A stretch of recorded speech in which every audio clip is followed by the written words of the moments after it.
Hi guys, welcome to that time of the month, and as usual I have so many products, so I want to go straight into it. So something came to me this month and I realized that I've done an empty videos but never done a monthly favorites video. So a lot of the times when I buy something new and I absolutely love it, I have to wait months and months and months before I can feature it in an empties video because it takes so long sometimes to finish a product.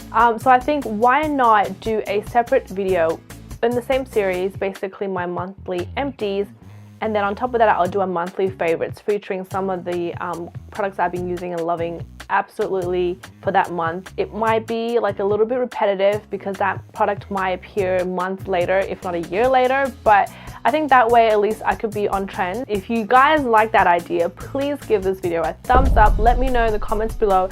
Facebook me, Instagram me, Twitter me. So now without me blabbering on all day, the very first product I finished is the 28 Remedy Acne Pore Deep Cleanser by Knots, and you guys probably have seen me talk about this in my Mimi box, which I actually did a review on months ago. This was actually the 12 version, so I've been using this and I've been loving this as my morning cleanser because it doesn't dry up the skin, but it also makes me feel like, okay, I'm still using a cleanser to get rid of any acne. I have a fresh face for the rest of the day without making it feeling oily or too drying. So I actually quite like this cleanser. I think this will work really well on Clarisonic Mia as well as on your Kojak sponges. This is great and I think I would definitely be repurchasing a full size of this. Anyways, this is the makeup remover for eye and lip, and I actually got this in Thailand when I was traveling. This is like what, back in February. I think Biore is actually famous for their cleansers and their like pore strips, I think.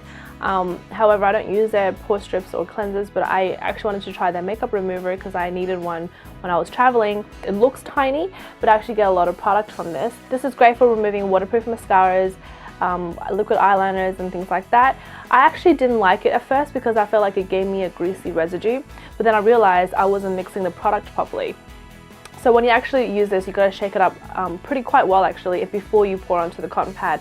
And it doesn't soak into the cotton pad completely. It almost forms as like sort of like a gel type texture on top of the cotton pad. So when you actually apply this directly to your eyes, there's actually quite a lot of product there. I think I will try to purchase this again. I actually got this when this was in the craze, and then now I'm finally reviewing it. So this is what I'm saying. Maybe I should definitely do like a monthly favorites one. This is a Kojendo Cleansing Spa Water Wipes, and you guys know how I feel about wipes. I don't like to using wipes. I'm not into the whole wiping thing because I feel like it doesn't really clean the face. See, for me, my biggest thing has been cleansing because I wear a lot of makeup on a day-to-day basis, and because I'm acne prone, I always want to make sure that my skin is clean. I use this on my clients if I'm not accessible to like running water, but on myself I prefer to definitely use a cleansing oil or a makeup cleanser or anything like that, because I think wipes just move the makeup around, not necessarily cleaning the face. But anyways, I got this because I heard Review and Holly Annery like rave about it, so I'm like, okay. So I went to Sephora, purchased a pack, but because I had such low expectations for cleansing wipes, I think this blew me out of the water because I didn't expect it to be this good, and it was. So I think that's probably why I'll rate this higher than I would usually, because usually I'm not into cleansing wipes, but this actually surprised me. It did remove all my makeup.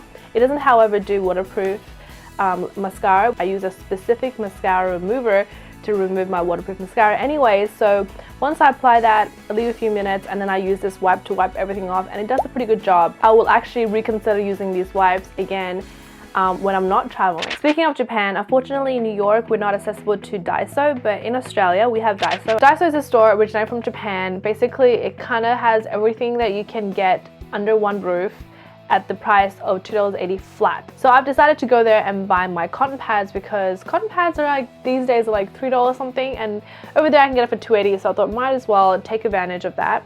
And I just wanted to show you guys, if you guys do shop at Daiso, these are the ones that you usually get, either the ones you get for 90 of them or the 80 of them, but you get 2 packets of the 80, so you get 160.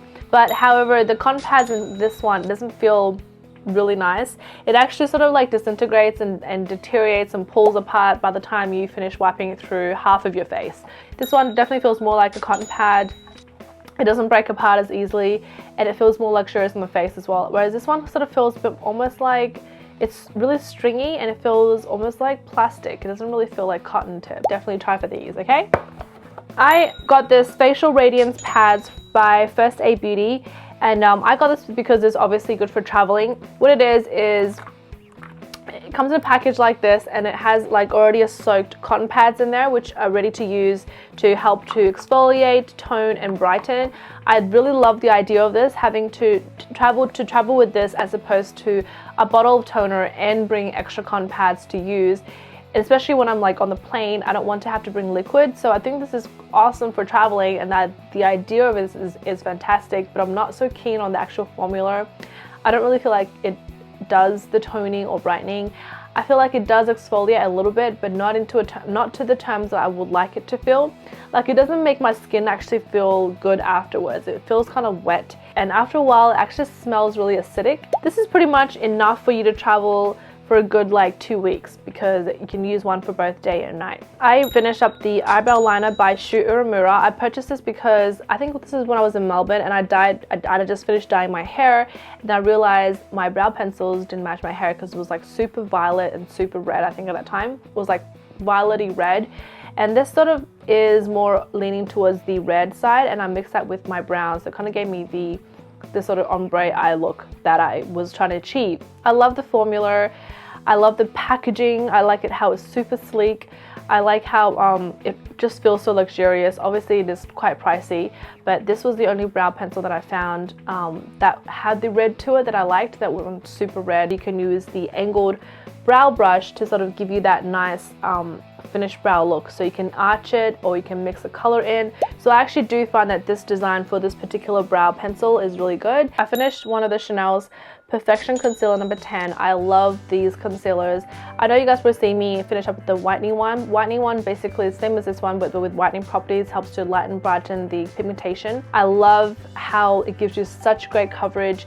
It doesn't break me out either, which I love. Sometimes on days where I don't want to wear foundation, I can just wear this over the acne scars and maybe just under the eyes, and I just sort of like buff that in, or with my beauty blender I just blend that out, and then I just apply a light layer of powder, and it gives me like literally medium to full coverage, which I'm really impressed with. The doe foot definitely gives you enough product and gives you the amount of product that you want. It doesn't give you any streakiness, which I like it. The next thing is the Dior Addict Ultra Gloss Glow in 247, but because I think I must have purchased it and then forgotten about it, so when I just moved back and found it again, I'm like, oh my god, I still have this. And that's why I'm throwing this out, because although it's not completely finished, but it's been so old, I need to throw this out. It comes in a brush tip like this, which I find that you kind of need to use it on your finger and then apply it to your lips, because sometimes when you apply this straight onto your lips, it can mix the color in with your existing lipstick, and then when you put it back in there, it will change the color of the actual lip gloss in there, which I find that it's really annoying. It gives you that sort of nice glossy look, but without feeling too tacky. Okay, so next thing is, this is the Masters Brush Cleaner, and I got this on eBay because I was looking for new brush cleaners, and to my surprise, this came in a tiny little packaging, which I was expecting like something like this, and this came like this. So I was like, okay. So pretty much it's not ideal for cleaning your face brushes, because that will take you forever and it wouldn't just do the job. So I cleaned all my eye makeup brushes with this, and then I sort of like had to buy something else for my face brushes. I guess because I expected it to be bigger, so I kind of was a little bit disappointed, but in terms of formula wise, I think it's great. I think the product actually finished quite quickly. I only washed my eye brushes like twice and it's all gone. The packaging is great because it's plastic, so it's not gonna like rust or deteriorate or things like that. The next thing, this is the L'Occitane Body Oil in Essentials 3. I showed you guys the shower gel months ago and I really loved it. So obviously I like the body lotion because it smells the same. The formula is awesome because it absorbs into the skin super quick and it doesn't leave any oily residue, and it really hydrates the skin, and I love the smell because it makes me feel like I'm giving myself like a spa treatment. This is the Alcon Opti-Free Pure Moist and Multi-Purpose Disinfection Solution. Oh my god, it's so long. I went to a optical store to get contact solution, and then the guy was so nice to actually give me this for free. I like this for soaking my contacts because it's also obviously it's disinfecting solution, and then I use my other one to wash it before I apply it so my contacts are nice moist. If you guys wear contacts a lot, you probably know what I'm talking about. that you want something to sort of make sure it gets rid of all the proteins on the contacts, and then when you wear it, it just feels lightweight and hydrating. You want to use a different solution to make sure the contacts are nice and soft. Moving on to hair, I just finished the Dove Hair Therapy Damage Solution Color Radiance Conditioner. I'm a person to use 2 conditioners to 1 shampoo. I love my conditioner because my hair is so like thick and coarse, and because I color my hair quite often, also my hair can get really dry and brittle, especially on the ends. I use a hair mask once a week. Sometimes I get lazy, I'd use it once every 2 weeks, but I definitely like to make sure that my hair is conditioned because it makes such a huge difference when you style it. I got this because my best friend recommended it, and I think it's great. It's just, you know, you pay for what you get. It's affordable. It's something it's super accessible. They sell this everywhere. I think it doesn't do so much as color radiance. I don't think it really holds my color any longer than any conditioner does, but definitely is moisturizing for my hair. So I think I would repurchase this just as like a everyday maintenance, not so much as in color holding, because I think a color holding mask will be more effective than a conditioner. Last but not least, this is the Frizz-Ease John Frieda Firm Hold Hairspray. I think every girl should have a hairspray in the bag. You can use this to, you know, make your curls last longer throughout the night, but also you can spray this on top of your stockings to prevent it from like ripped holes and things like that, especially if you wear stockings on a day-to-day basis. I know a lot of people have to wear stockings for work. You can just definitely use it to tame flyaways. If you have your hair in a bun or maybe your hair tied up, you have these little flyaways. You can just spray some on your fingers and just sort of run it through to make sure the flyaways stay down. Don't spray directly onto the hair because then that can give you like that sort of hold look, whereas if you just do your fingers and just sort of pat it down, it gives you that more of a tamed look. Obviously I do use this as well for, you know, having my hair hold firmly and, you know, nice and sleek if I want that look. So that was all for the month of August. As usual, if you have any questions of any of these products, leave your comments below and I will try to answer them for you. I'll also try to link a lot of these products down in the description box. If I can't find them, then try to message me on Facebook or Twitter or Instagram and I'll try to find them for you then. Anyways, like I said, if you guys are interested in like a monthly favorites video, like this video and give us a thumbs up and comment and let me know so I can start doing the series, because I think it'll be fun. For example, I'm loving my current lip gloss at the moment. It's the Maybelline one that I purchased and I Instagrammed a photo of it and I just love it. I love how hydrating it is, how pigmented it is, how affordable it is. Things like that I would like to share with you guys on a monthly basis, because it could be like anything. It could be like favorite food of that month, favorite clothing item, accessories, favorite place, favorite song. It could be favorite anything, because it's like a monthly favorite video. Like it could be a favorite video of the month, like, because I watch videos all the time. I don't know why I'm going crazy like this, but I'm just trying to explain to you that I think this is such a good idea and I hope you agree with me. Anyways, thank you guys for watching and I will see you in my next video. Bye.